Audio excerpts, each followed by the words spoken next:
Subscribe कीजिए दोस्तों हमारे चैनल को। नोटिफिकेशन पाने के लिए बेल आइकन को प्रेस कीजिए। गुड मॉर्निंग बच्चों, आज हम कक्षा 8 के लिए गणित विषय पढ़ रहे हैं जिसमें अपने एक्सरसाइज 14.1 चल रही थी। 14.1 के क्वेश्चन नंबर 2 तक अपन ने कर लिए थे। आज हम क्वेश्चन नंबर 3 करेंगे। क्वेश्चन नंबर 3 में कहा है गुणनखंड कीजिए। अभी तक अपन ने सारे गुणनखंड विधि से गुणनखंड पढ़े थे, लेकिन अब देखो यहाँ पे 4 पद आ गए। 4 पद आते हैं, अपन गुणनखंड कैसे करेंगे। गुणनखंड के लिए बहुत सी विधियां होती है। अब इसमें देखो, इसमें अपन दो पदों में से कोई संख्या कॉमन लेंगे। कॉमन लेना अपन ने सीख ही लिया था। अब ये आगे के 2 पद ले लीजिए, पीछे वाले 2 पद ले लीजिए। अलग अलग दो पद एक साथ ले लिए मैंने। अब इन दोनों पदों में देखो क्या चीज मिल रही है आपको। x यहाँ भी है, x यहाँ भी है, लेकिन x की न्यूनतम घात कोई अपन कॉमन लेंगे तो x की न्यूनतम घात 1 है, तो 1 घात कॉमन ले लिए मैंने। ये कॉमन लेते बाहर ले ली मैंने, ये कोष्टक बना दिया। अब इस x का भाग अपन को इन दोनों संख्याओं में लगाना है और जो बचेगा वो यहाँ पे लिखना है। तो x का भाग x स्क्वायर में लगाया तो 1 घात ये रही, 2 घात है यहाँ पे, तो 1 घात कम हो जाएगी, बचेगा क्या x। ये प्लस का चिन्ह। फिर देखो x का भाग इसमें लगाया तो x से x कट गया, बचा क्या y, तो ये y बच गया। अब यहाँ पे फिर प्लस का चिन्ह। अब ये वाले 2 पद आ गए। अब इन दोनों पदों में देखो क्या मिल रहा है आपको। यहाँ भी 8 मिल रहा है, यहाँ भी 8 मिल रहा है, तो 8 कॉमन ले लीजिए। यहाँ से क्या बचा x, 8 से 8 कट गया, यहाँ भी 8 से 8 कट गया, बचा क्या y। अब जब भी आप 4 पदों का गुणनखंड करो तो आपको ऐसे गुणनखंड प्राप्त होंगे। इसमें हमेशा आपको ये ध्यान रखना है, जो आगे वाले 2 पद है उनमें से जो कॉमन संख्या बची और ये दोनों चीजें कॉमन बची, ये दोनों समान आएंगी। ये देखो समान आ रही है, यहाँ भी x प्लस वाई, यहाँ भी x प्लस वाई। तो आपको क्या करना है, इन दोनों में से एक बार तो इसको लिख देना है। ये x प्लस वाई लिख दिया, मतलब इसको फिर से कॉमन ले लिया अपन ने, इन दोनों पदों में से कॉमन ले लिया। तो यहां से तो क्या बचा x और यहां से क्या बचा प्लस 8। तो आपको ये चीज याद रखना है, इन दोनों में से एक बार तो ये वाला पद, एक बार इनके साथ जो संख्या है वो जैसी की जैसी। इसके साथ x था, इसके साथ प्लस में 8 था, तो प्लस में 8, ये अपने क्या हो गए गुणनखंड हो गए। तो आप इसको नोट कीजिए। अब इसका सेकंड वाला क्वेश्चन देखो, 15xy minus 6x plus 5y minus 2। अब इनमें अपन को कॉमन लेना है, तो देखो इन दोनों पदों को साथ ले लो और इन दोनों पदों को साथ ले लो। यदि हम इन दोनों पदों को साथ ले रहे हैं तो यहाँ पे देखो x मिल रहा है एक तो, और 15 और 6 में कौन सी संख्या का भाग जाता है 3 का जाता है, तो एक अपन को क्या मिल रहा है 3 भी मिल रहा है, तो 3x कॉमन मिल जाएगा। लेकिन जब हम इन दोनों पदों में आते हैं तो यहाँ पे देखो 5y माइनस 2 है, लेकिन यहाँ पे अपन को कुछ कॉमन नहीं मिल रहा, तो कुछ कॉमन नहीं मिल रहा। देखो ना तो y कॉमन मिल रहा, और 5 और 2 इन दोनों में ऐसी कोई संख्या नहीं है जिसका भाग जाए, कॉमन नहीं मिल रहा। तो अपन या तो एक कॉमन ले लेंगे यहाँ पे, या फिर एक कॉमन नहीं ले। तो मैं दोनों तरीकों से बता देता हूँ, पहले एक कॉमन लेके बता देता हूँ। तो इन दोनों में देखो, इन दोनों में क्या क्या कॉमन मिला था अपन को, एक तो x मिला और एक 3 मिला, क्योंकि 3 का भाग 15 में भी जाता है, 6 में भी जाता है। अब इस 3x का भाग इन दोनों पदों में लगाएंगे, तो 3 का भाग 15 में लगाया तो कितनी बार 5 बार। फिर x से x कट गया, बचा गया y, और ये माइनस का चिन्ह। 3 का भाग 6 में लगाया, कितनी बार 2 बार, और x से x कट गया तो 5y माइनस 2 बचा, ये प्लस का चिन्ह। अब यहाँ पे देखो इन दोनों में कोई चीज कॉमन नहीं आ रही, तो जब भी कोई चीज कॉमन नहीं आती तो अपन क्या कॉमन ले लेते हैं 1, क्योंकि एक ही ऐसी संख्या है जिसका भाग सभी में चला जाता है। तो देखो 1 का भाग जब 5y में लगाएंगे तो 5y आएगा, फिर ये माइनस 1 का भाग 2 में लगाएंगे तो 2 ही आएगा, आ गया। अब देखो ये दोनों पद समान है, ये वाला पद ये वाला पद, तो एक बार तो जो समान पद है उनको लिख दो, और एक बार जो समान पदों के साथ में संख्या है ये 3x और प्लस 1, एक बार इनको लिख दो। एक गुणनखंड ये हो गया। गुणनखंड ये होंगे, आप कोई से भी तरीके से करो गुणनखंड ये होंगे। यदि आपको यहाँ पे कंफ्यूजन लगता है कि भाई मेरे कुछ कॉमन नहीं आ रहा, तो अपन इन पदों को चेंज कर सकते हैं। तो चेंज कैसे करेंगे, देखो सबसे पहले था 15xy।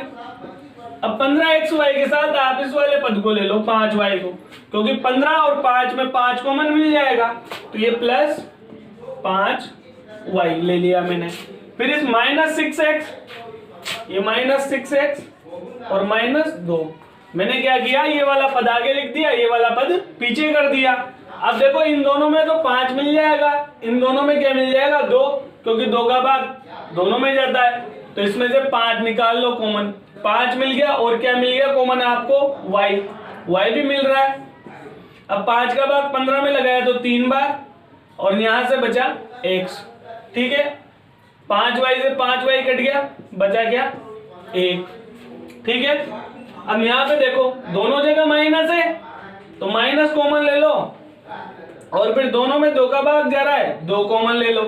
अब देखो माइनस और माइनस क्या बन गया, प्लस। यहाँ पे जो संख्या आएगी वो किसकी आएगी, प्लस की आएगी। 2 का भाग जब 6 में लगाएंगे तो कितनी बार जाएगा, 3 बार, और पीछे क्या है x। फिर ये माइनस और ये माइनस क्या बन गया, प्लस, क्योंकि माइनस और माइनस क्या होता है, प्लस। 2 का भाग 2 में गया, कितनी बार, 1 बार, 1 आ गया। अब देखो ये दोनों संख्या है एक साथ, तो इनको तो एक बार लिख दो, ये 3x + 1। बाकी बची कौन सी संख्या, इनके साथ जो है उनको लिख दो 5y - 2। तो इसमें कॉमन लेने में आसानी रही है आपको। इसमें एक कॉमन आ रहा था, तो आपको मैंने दोनों तरीके बता दिए, आप कैसे भी करो, आंसर समान ही आना है। इसका भी आंसर ही आ रहा है, इसका भी आंसर ही आ रहा है, तो आप कैसे भी करो आंसर एक ही आएगा। अब ये 5वां वाला क्वेश्चन देखो, इसमें जो पद दे रखे हैं, अब इस वाले पद में देखो कुछ कॉमन नहीं मिल रहा, एक कॉमन मिल रहा है, तो एक ले लेना। और इस वाले पद में देखो x y कॉमन मिल रहा है, x y आ जाएगा। यदि आप इसको ऐसे नहीं करना चाहो तो पदों को उल्टा सीधा कर दीजिए, उल्टा सीधा करके कॉमन ले लीजिए, पर अपन डायरेक्ट ऐसे ही करते हैं। इसमें देखो कुछ कॉमन नहीं मिल रहा, तो एक कॉमन ले लो। एक कॉमन लेते हैं, 1 का भाग z में लगाएंगे तो z बार, माइनस जैसा का जैसा, 1 का भाग 7 में लगाया तो 7 बार। अब यहाँ पे देखो इन दोनों पदों में क्या कॉमन मिल रहा है, x y दोनों जगह आ रहा है, तो मैंने ये प्लस xy कॉमन ले दिया, ठीक है। अब xy कॉमन लेते हैं, देखो यहां से तो क्या बच गया 7, और यहां से क्या बच गया -z, ठीक है।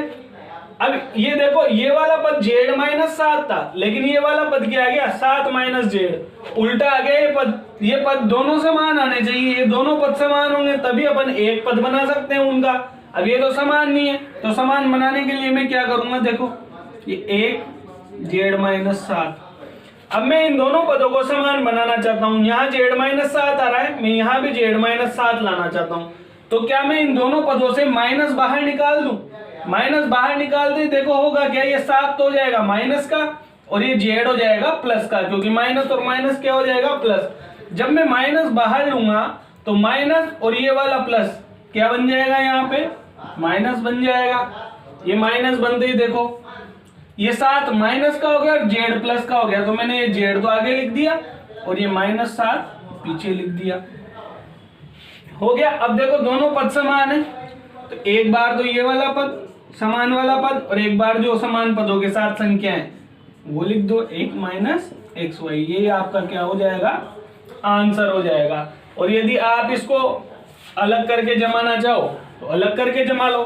देखो सबसे पहले ये वाला पद ले लो 7xy, इसके साथ ले लो -7, फिर ले लो आप z वाला पद +z, फिर ले लो आप ये -xyz। अब कॉमन ले लो, दोनों में कॉमन मिल रहा है 7, तो यहां से बचा xy -1, इन दोनों में कॉमन मिल रहा है z, यहां से बचा 1 - xy। अब यहाँ भी माइनस निकालना पड़ेगा आपको बाहर, तो ये 7xy -1, क्योंकि ये दोनों पद सेम बनाने उल्टे सीधे आ रहे, तो ये -z हो गया, यहाँ पे माइनस निकाल दें, और यहाँ पे तो प्लस हो जाएगा, तो ये xy -1 बचेगा। अब दोनों पद समान है, तो एक बार तो समान वाले पद एक बार इनके साथ जो पद है वो, ये आपका क्या हो जाएगा आंसर। आप इनको नोट करना। ये प्रश्नावली आपके खत्म हो गई है, इसके जो भी क्वेश्चन बचे हैं वो आपको करने हैं। अब इसको नोट कीजिए। अब हम एक्सरसाइज 14.2 पढ़ेंगे। उसमें अपन पढ़ेंगे सर्वसमीकाओं द्वारा गुणनखंड। तो सर्वसमीकाएं आप लोग जानते हो, मैंने बता रखी है आपको। पहली सर्वसमीका a प्लस बी का स्क्वायर, तो ये होता है a square plus 2ab plus B square. दूसरी सर्वसमीका a माइनस बी का square, a square minus 2ab plus B square. तीसरी सर्वसमीका है a plus B a minus B. यदि ऐसा पद आ जाता है तो ये होता है a square minus B square. इनके प्रयोग द्वारा हम गुणनखंड करेंगे। वो कैसे करेंगे हम सीधा प्रश्नावली में देखेंगे। आप इनको पहले नोट कीजिए। ये एक सर्वसमीका और देख लो, x प्लस ए एक्स प्लस बी। यदि इस रूप में आ जाए तो इसका रूप होता है एक्स स्क्वायर प्लस ए प्लस बी एक्स प्लस ए इंटू बी। ये चारों सर्वसमीकाएं अपन ने पढ़ ली थी। अब अपन सीधा प्रश्नावली पे आते हैं। क्वेश्चन नंबर 1 देखो 14.2 का, निम्नलिखित व्यंजकों के गुणनखंड कीजिए। पहला सवाल दिया है क्वेश्चन नंबर 1 का, ए स्क्वायर प्लस 8a प्लस 16। अब अपन को सर्वसमीका की सहायता से करना है। अब सर्वसमीका की सहायता से गुणनखंड करने के लिए आपको एक चीज याद रखनी है, बस यहाँ पे बीच वाली संख्या का चिन्ह देखना है। बीच वाली संख्या का चिन्ह क्या आ रहा है, प्लस आ रहा है। तो जब भी चिन्ह प्लस आएगा तो अपन को कौन सी सर्वसमीका का प्रयोग करना है, a प्लस बी का स्क्वायर बराबर होता है a square plus 2ab plus B square. यही होता है। अब अपन को इस वाली सर्वसमीका के रूप में इसको बनाना है। तो यहाँ पे 3 पद दिए, मतलब 3 पद में ये वाला रूप दिया। तो पहले अपन इस वाले रूप को बना लें, ये 2ab वाला रूप बना लें पूरा। तो देखो a स्क्वायर था, यहाँ क्या है a स्क्वायर है। तो क्या मैं ऐसे लिख सकता हूँ क्या इस a को a का स्क्वायर। फिर अपन को लास्ट में आता है बी स्क्वायर। लास्ट में यहाँ पे क्या है 16। तो 16 किसका स्क्वायर होता है बताओ, 4 का स्क्वायर होता है। तो ये 4 का स्क्वायर लिख दिया। अब बीच में आता है 2ab। तो अपने पास देखो a भी आ गया b भी आ गया। a में तो a है तो ये 2 तो लिखना ही है अपन को। उसके बाद a आता है, a की जगह अपने पास क्या है a। उसके बाद गुणा में क्या आता है b की जगह अपने पास क्या आया, यहाँ पे देखो 4 आया। तो ये 4 अपन ने इस रूप में जमा दिया है। इस रूप में जमाते इसका फॉर्मूला क्या बनेगा, a प्लस बी का स्क्वायर। तो देखो यहाँ पे अपने पास a तो क्या है, ये a है, और b में क्या है 4 है। तो a प्लस 4 इसका स्क्वायर, ये अपना क्या हो जाएगा गुणनखंड हो जाएगा। एक और क्वेश्चन देखो आप, 4th देखो। 4th में दिया 6 देखो आप, 4th की जगह 6 वाले क्वेश्चन में दिया है आपको 121 B square minus 88 BC plus 16C square. अब देखो यहाँ पे माइनस का चिन्ह नजर आ गया। तो माइनस का चिन्ह नजर आया और 3 पद हैं। तो अपन को क्या करना है, कौन सी सर्वसमीका याद आ जानी चाहिए तुरंत, a माइनस बी का स्क्वायर। इसका फॉर्म होता है ये वाला। अब यहाँ पे देखो 3 पद आ रहे हैं, मतलब ये वाला रूप आ रहा है। तो ये वाला रूप बनाना है अपन को। सबसे पहले a का मान ढूंढना है, फिर b का ढूंढना है। a और b के मान मिलते ही ये वाला मान यूं ही मिल जाएगा आपको। तो देखो a वाला आगे वाला पद ये 121 b स्क्वायर। तो सबसे पहले आप ये देखो, इसको अपन को ऐसी संख्या बनाना है इस पूरे पद को, जो यदि उसको खोले अपन तो ये वाली संख्या प्राप्त हो जाए। तो 121 किसका स्क्वायर होता है, 11 का होता है। तो ये मैंने 11 लिख दिया। फिर पीछे क्या है बी स्क्वायर है, और ये मैंने b लिख दिया। यदि मैं इस पूरे का स्क्वायर करूं तो देखो 11 का स्क्वायर तो 121 हो गया, b का स्क्वायर क्या हो गया b स्क्वायर। ये बना दिया मैंने। अब सीधा पीछे वाले पद पे आ जाओ, ये प्लस 16C स्क्वायर है। अपने पास ये क्या होता है b होता है सवाल में। तो यहाँ पे देखो 16 किसका स्क्वायर होता है, 4 का, और c का स्क्वायर ये c। इन दोनों का क्या कर दिया मैंने, स्क्वायर कर दिया। जब इसको खोलेंगे तो 4 का स्क्वायर तो 16 और c का स्क्वायर c स्क्वायर बन जाएगा। ये दोनों पद आ गए। तो ये तो किसका मान हो गया अपने पास सर्वसमीका के हिसाब से a का, और ये किसका मान हो गया अपने पास सर्वसमीका के हिसाब से b का। अब अपन को बीच वाला पद लिखना है -2ab। ये दोनों पद आते हैं, बीच वाला मान तो कुछ है ही नहीं, इसको भूल जाओ। यहाँ पे क्या है, तो ये -2, फिर आता है a की जगह क्या आया आपके पास 11b, तो ये 11b, फिर b आता है और b की जगह पे क्या आया अपने पास 4c, ये लिख दिया अपन ने। ये पद बनते हैं, आप इसको इस रूप में लिख सकते हो a माइनस b का स्क्वायर। तो a की जगह पे तो क्या है अपने पास 11b, ये 11b, फिर ये माइनस b की जगह पे क्या है अपने पास 4c, तो ये 4c इसका स्क्वायर। ये अपने क्या हो जाएंगे, गुणनखंड हो जाएंगे। ये अपना आंसर होगा। तो ये क्वेश्चन नंबर 1 के 2 क्वेश्चन तो मैंने बता दिए। यदि आपको और कोई क्वेश्चन आ जाए तो कर लेना इसके बाद अगले वीडियो में पढ़ेंगे। धन्यवाद।